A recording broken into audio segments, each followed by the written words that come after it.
Bônus, barbada agora. Quem já entendeu o orçamento de potência de enlace para radiofrequência, que era o anterior que a gente viu, vai perceber que quando se aplica os mesmos conceitos para uma comunicação por fibra óptica, é muito mais fácil os cálculos das atenuações. Então, o orçamento de potência, uma comunicação por fibra óptica, vai depender de qual a potência do lado do receptor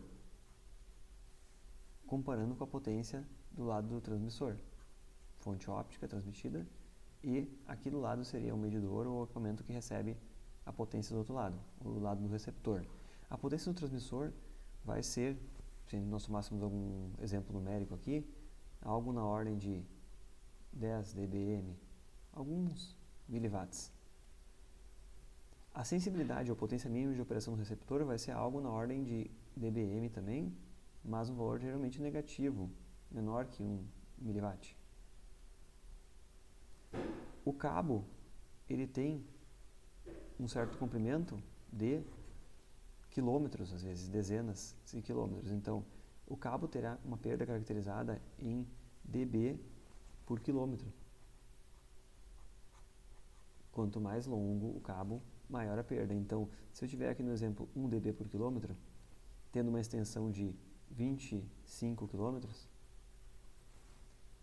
eu sei que ele vai ter uma perda total no cabo de 1 dB por quilômetro vezes 25 quilômetros, 25 dB. É uma perda bastante exagerada aqui. Geralmente, isso aqui é muito menor do que 1 dB por quilômetro. Em 0,3, 0,5 é um valor bem menor. E por último, deve-se considerar que cada vez que o cabo for cortado e for necessário emendar ele, a emenda pode não ser perfeita, então vai ter algum tipo de perda, que pode ser 0,75 dB até 1,75 dB. Depende de uma situação, se considerar aí, sendo bem pessimista, um valor maior, ou otimista. Também, quando se faz um acoplador, que é duas conexões ópticas, uma contra a outra, para emendar um cabo no outro, também vai ter necessidade de considerar uma pequena perda ali, que pode ser também nessa ordem de 0,75 a 1,75 dB por cada uma dessas ocorrências. Vamos considerar que é 0,75 a atenuação em cada emenda e em cada acoplador óptico. Então, 0,75 vezes 4 dessas situações aqui no longo do caminho, a gente vai ter aqui 3 dB de perda devido a emendas e acopladores ópticos, que são dois conectores se reunindo aqui no meio, e uma determinada perda aqui por atenuação do cabo, que a gente estimou em torno de 25 dB. Então, a perda total aqui vai ser 28 dB. Nesses 25 km de distância, com 4 acopladores e emendas juntos. Como nós vamos estimar agora a potência recebida nessa situação? É uma expressão bem simples. A potência recebida vai ser a potência transmitida menos a perda, ou seja, a potência transmitida, que é 10 dBm, menos a perda, que é 28 dBm, é igual a menos 18 dBm, que é uma unidade de potência. Neste caso, menos 18 dBm, nós vamos aplicar a mesma análise em comparação com a sensibilidade. A potência recebida é maior que a sensibilidade,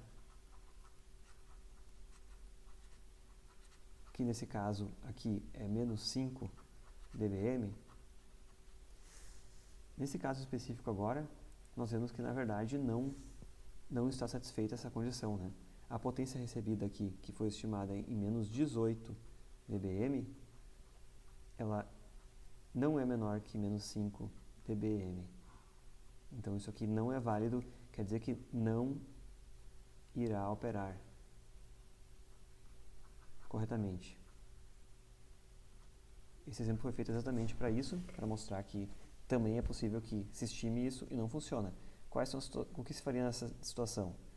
Se troca um cabo com uma atenuação menor, se considera a possibilidade de comprar um receptor que tem uma sensibilidade menor, para que essa comparação aqui dê certo, e diversos fatores aí para se considerar no meio do caminho, mas é importante para nós aqui é entender como utilizar esses valores. E o cálculo aqui das perdas ele é muito mais simples do que nas situações anteriores.